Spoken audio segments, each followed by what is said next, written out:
Are you ready for the unexpected? Here we go. Number 1. How a supervolcano nearly turned us into collector's items. Imagine waking up one morning in the Pleistocene and realizing the sun's out of order. No sunrise, just ash. Everywhere. Welcome to Toba Apocalypse TM, circa 74,000 years ago, brought to you by one very grumpy supervolcano in Indonesia. Toba didn't just erupt, it rage quit the planet. The blast launched enough ash into the sky to block sunlight around the globe, triggering what scientists call a volcanic winter, and what ancient humans probably called temperatures plummeted. Plants died, animals froze, and Homo sapiens. We nearly got canceled. Population estimates suggest we were reduced to around 2,000 people, basically the entire human race squeezed into a small village. Armed with sticks. Remember, pants weren't invented yet, you know what I mean? And the craziest part, you didn't hear about it in school. Why? Because Toba didn't leave behind flashy evidence. No giant crater with a plaque reading almost the end. Instead, the proof hides in your body. Our genes show signs of a bottleneck, like evolution got stuck in traffic for a few millennia. Genetic diversity collapsed, suggesting we were all descended from just a few survivors. Basically the prehistoric version of you, me, and 1,998 other people trying not to freeze to death. So next time you forget your umbrella, remember once upon a time, our species almost got wiped out by a supervolcano with an attitude problem. Number 2. Justinian's plague. Remember how chaotic COVID-19 felt? Empty streets, panic buying toilet paper, Zoom meetings in pajama pants. Now imagine all of that, without hospital science or running water.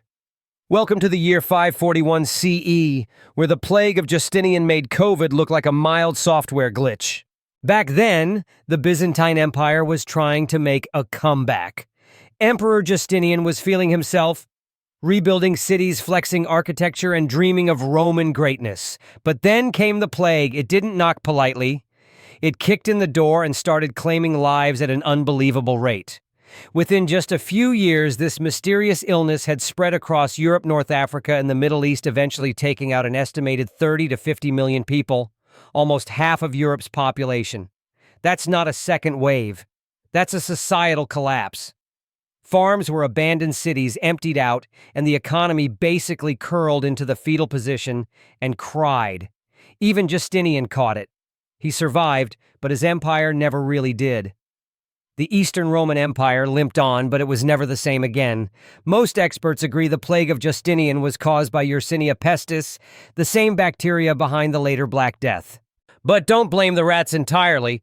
While they were the unwitting Uber drivers, it was the fleas riding on them that actually carried and transmitted the disease.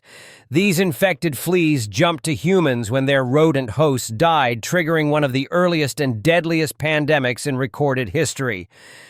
And yet, most people have never heard of this pandemic. Why? Because the Black Death showed up centuries later with cooler branding. Thanks plague, Dr. Masks, and recent history classes tend to focus on the greatest hits. But make no mistake, Justinian's plague was the original viral nightmare. While COVID pressed pause, Justinian's plague nearly pressed game over. Number 3. The Tunguska Incident of 1908. On a quiet morning in 1908, deep in the Siberian wilderness, the sky exploded. No, not metaphorically, literally exploded.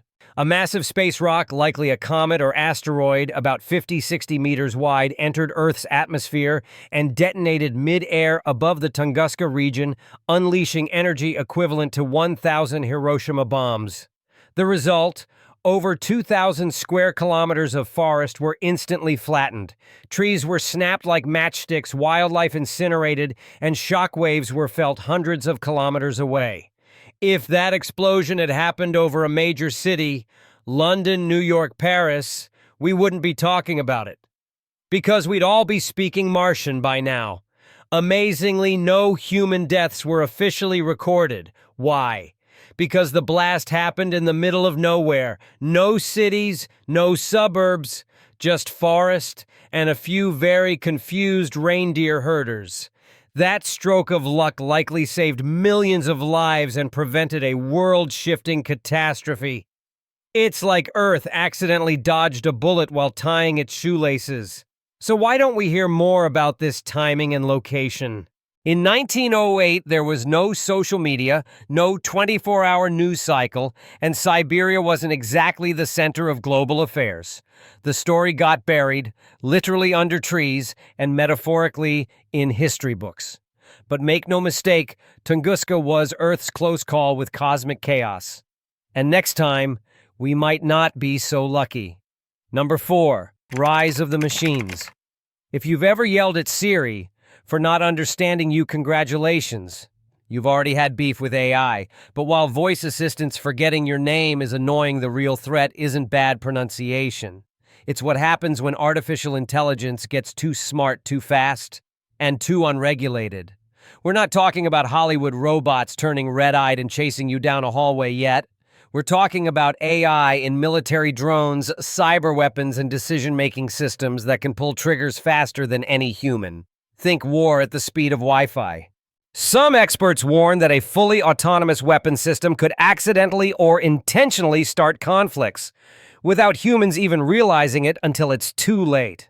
And here's the real kicker: AI doesn't need to be evil to cause problems.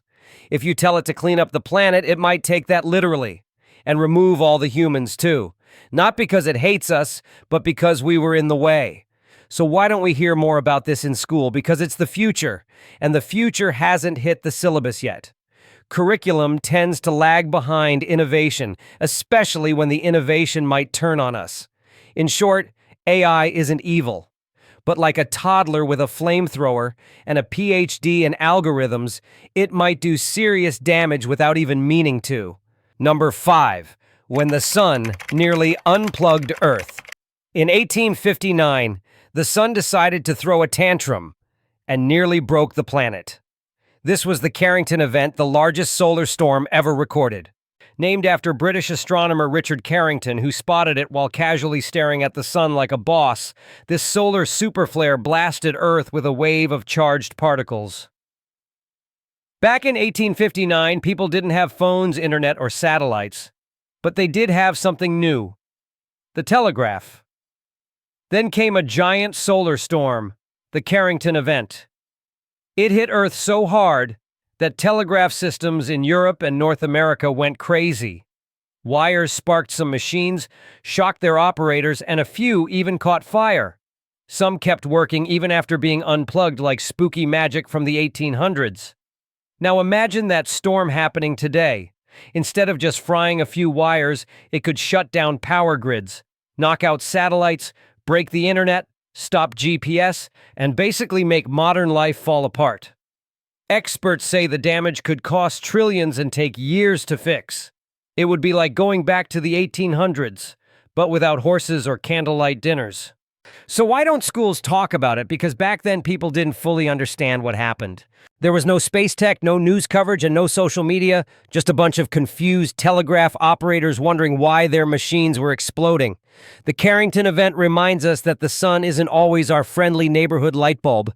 It's a giant ball of fire that sometimes throws dangerous tantrums. And if it does again, we might not be ready.